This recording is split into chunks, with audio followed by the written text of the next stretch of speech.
গৃহবধূকে গলা কেটে হত্যা, আটক স্বামী। নারায়ণগঞ্জের সোনারগাঁয়ে এক গৃহবধূকে গলা কেটে হত্যা করেছে তার স্বামী, এমনই অভিযোগ পাওয়া গেছে।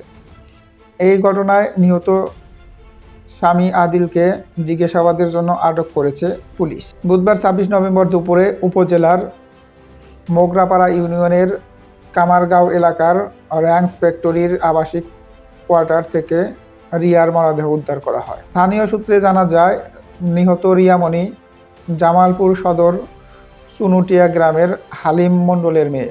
আর স্বামী আদিল র্যাংস ফ্যাক্টরিতে বাবুর্চি হিসাবে কর্মরত ছিলেন। তিনি স্ত্রীকে নিয়ে কোম্পানির আবাসিক কোয়ার্টারে বসবাস করছিলেন। খবর পেয়ে পুলিশ ঘটনাস্থলে পরিদর্শন করে মরদেহ উদ্ধার করেন এবং স্বামী আদিলকে জিজ্ঞাসাবাদের জন্য হেফাজতে নেয়। পুলিশ প্রাথমিকভাবে ধারণা করছে পারিবারিক কোলাহের জোরে এই হত্যাকাণ্ড ঘটতে পারে, তবে পুরো ঘটনা তদন্তের পর পরিষ্কার হবে বলে জানানো হয়েছে। নারায়ণগঞ্জের অতিরিক্ত পুলিশ সুপার খ সার্কেল মোহাম্মদ ইমরান আহমেদ বলেন, আমরা নিহত স্বামীকে জিজ্ঞাসাবাদের জন্য আটক করেছি।